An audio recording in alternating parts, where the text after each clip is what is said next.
Yo people, we're back with another video, and today I'm just going to be talking a bit about Manchester City. You know what I mean? Cause yeah, it's it's mad right now. But yeah, before we get into any of that, like the video, drop a comment. Let's get the algorithms pumping. Yeah, make sure you're subscribing to the channel. We're trying to hit 3K as quickly as possible so we can hit 4K, so then we can hit 5K, and you know the rest, innit? And if you can, hit the bell so you're notified whenever I go live or drop a video. And yeah, man, become a member of the channel, support in every way, man, because the more you support, the more we're able to do going forward. So look, before I get into anything, I just want to say I might be a bit slow in this video. I'm mad ill. I got hit by something crazy when I woke up this morning. Like, put it into a bit of perspective. I usually wake up at like 6:30 in the morning. I didn't wake up till past 10. That's never happened. So I'm being punched up by something right now. So bear with me in this video. So look, I've been delaying talking about Manchester City because I saw that it was going bad for them and they was going through a rough spell. But in the back of my mind, I just thought like it was always just premature, too premature to speak about it, because I just assumed that City was just gonna turn it around. Like City, it was just gonna change. Like, because it's Manchester City. Like, do you know what I mean? Like, over the last, I don't know, maybe 8 to 10 years, you could easily just have called them the best team in the world. Like, they've definitely been the best team in England. You could easily just say they've been the best team in the world, especially the way that they play. You know, there's always going to be the argument about winning Champions Leagues and yada yada yada and all of them things there. But outside of the Champions League, like all the trophies that they've won in England, the way that they've played, the way that they've dominated, like it's not even just winning the league, it's like utter domination. Like the fact that everyone I say everyone, it's only really Liverpool and Arsenal in recent that have gone up against Manchester City, but it's like it's just this air of like dominance they have. You think that, yeah, somebody's gonna pip them, and then they just beat you to the title because they just go on some crazy run. And I guess I just expected that crazy run to start, but Manchester City have only won one game in their last 10. Yeah, and 6 of their last 7 away games have been losses. Crazy. Like, the run that I expected them to go on, it's kind of working out in the other way.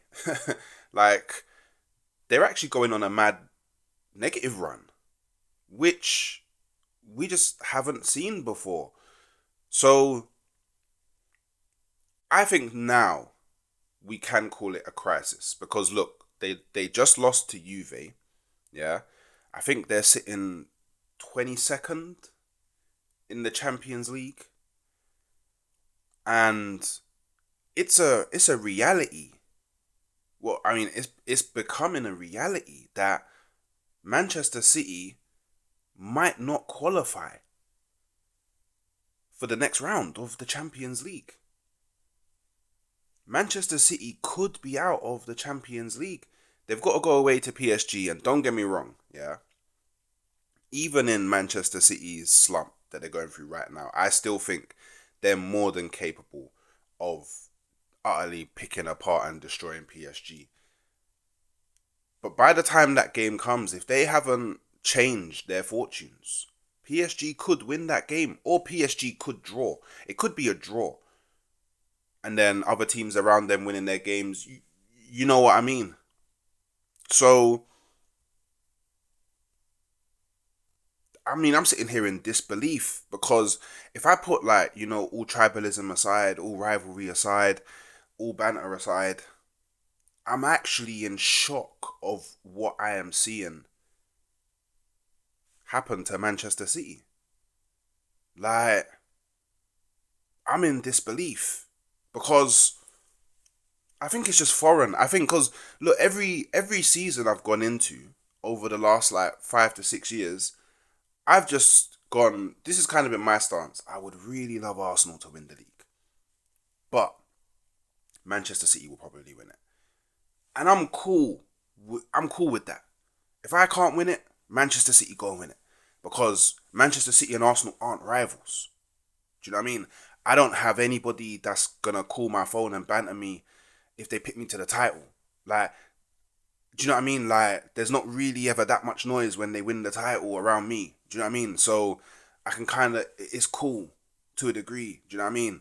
And I just got, I don't know. I feel like others as well. We just got so used to just like Manchester City just winning it. So like we all go into the season thinking, okay, we want our teams to win, but Manchester City probably gonna win it. To where we are now, it's crazy. And the thing is, yeah, like Pep's trying all these different things. All these different things. You know, he's even brought the likes of Grealish back in the squad, trying that. You know? He's moved Nunes out to the left wing, trying that. You know, he's moved it's not even like he's like doing the same thing every game and it's just the same thing that's getting beaten. You're seeing him try different things. You know, you're seeing Guardiola on the left, and okay, you're seeing Ake on the left. Do you know what I mean? Like you're seeing Edison in goal, you're seeing Ortega in goal. Like he's trying different things. Like he's making little tweaks, moving things around, like trying different systems. It's not like he's just, yeah, I'm only gonna do it my way. He's actually trying to experiment a bit. This is why personally I don't think it's a tactic. I don't think it's a tactical issue. I don't think it's a tactical issue. I think, and I mean, it's maybe it's just part of life, right? But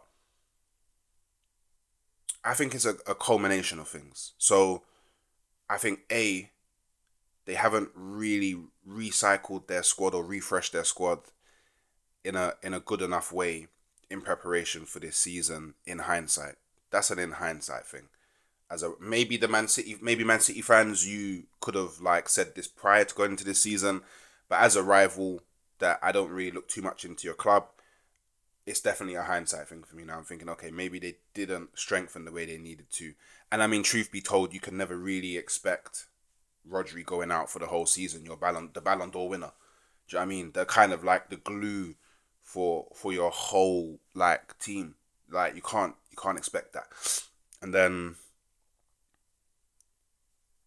so obviously a lot of old players, leggy. Maybe the engine is just not as smooth or clean as it used to be. There's a bit of rust building up.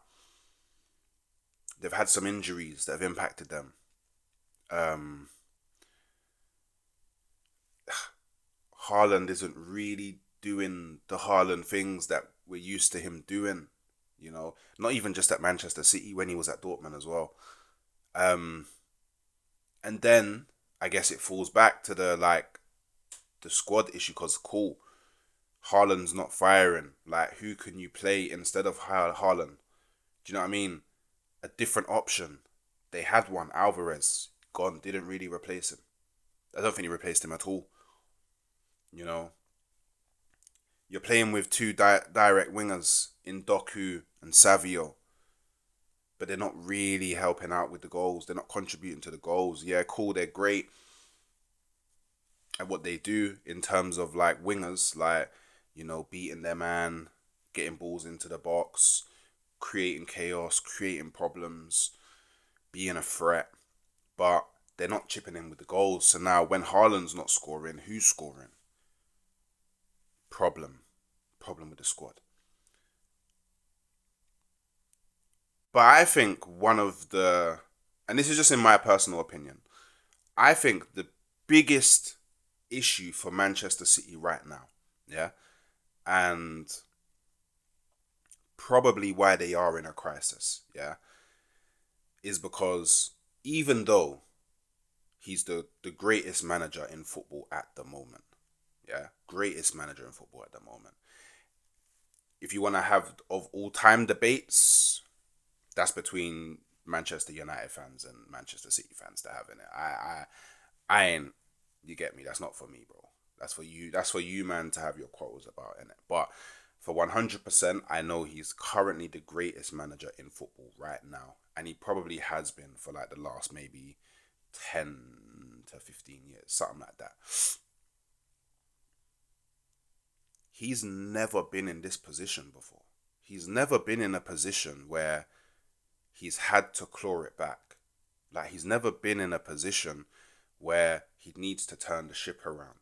He's more often than not, he's just dominating. At worst, he's probably second. At worst. Other than that, he's used to just like everything going in his favor, going in his favor, going in his favor. And obviously, he's created that. He's created that. So obviously, I'm not trying to no slant or slander. Sorry, no slight or slander onto Pep, because like in those scenarios where it's been so favorable to him, he's created that. He's been the mastermind behind it. But he just hasn't been in this situation before. So there's not like he can't draw back to like previous experience. Like, okay, when I was at X, this happened and I did this and it worked, or I did this and it didn't work, so I shouldn't do that. Like, he has no previous experience to draw from, and I don't know if he's ever been in. And again, this is my personal opinion. I'm not saying this fact, yeah, because obviously, like, I'm not trying to like slander like any of the like footballers at Manchester City or anything like that, staff, any of that. But maybe the hunger's just not there in this group anymore. You know, you have a bunch of players that have wanted to leave. You know, the likes of Carl Walker's wanted to leave in the past. The likes of Edison's wanted to leave in the past. Bernardo Silva has wanted to leave on many occasions. You know, there was even talks of Kevin De Bruyne wanting to leave in the summer. You know what I mean? Is the hunger there? These men have dominated English football for like the last 8 years. And it's hard to go again and again and again with the same fire in the belly. It's hard to motivate players. Not even just players, you could put this into any context. It's hard to motivate people just in general to keep on going when in their minds they're the best. Do you know what I mean? Like, I'm not saying that any of them are arrogant per se, but definitely they probably walked out thinking, you know what, we're the top dogs, especially after what happened with Arsenal last season. Because Arsenal pushed them all the way to the end of the season, and it was literally one game could have swung it all, but they still came out on top. So they probably, you get it boosted, big ego, like, yeah, we're the top dogs, we're the guys, we're the guys, we're the guys. And maybe this group just isn't anymore. And maybe the mission now is do whatever you can to do whatever you can to get top four this season. And if you can nick a FA Cup, nick the FA Cup. If you can somehow manage to stay in the Champions League and win the Champions League, cool. But maybe it's just, you know, Pep and all the people behind are like, cool, this season's a write-off. Who are we bringing in January and in the summer to start the new Manchester City dynasty? Do you get it? And maybe that's why he got the contract extension that he did.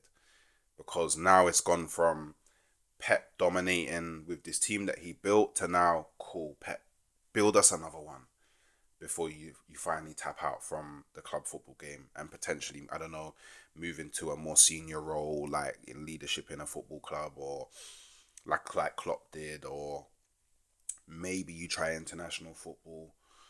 But yeah, it is definitely very, very peak for Manchester City at the moment. Um, and yeah, obviously, those are just some of like my off the dome thoughts. on the whole scenario. Like, I would love, some Manchester City fans to maybe give me more of a, I guess, more of an insight onto what they actually think's going on and yada yada yada. So comments, hit me up, man. Teach me some stuff, because I could be way off the mark in it. Just make sure, if you made it this far, you are liking the video, you are subscribing to the channel, and yeah, I'll catch you next time. Peace.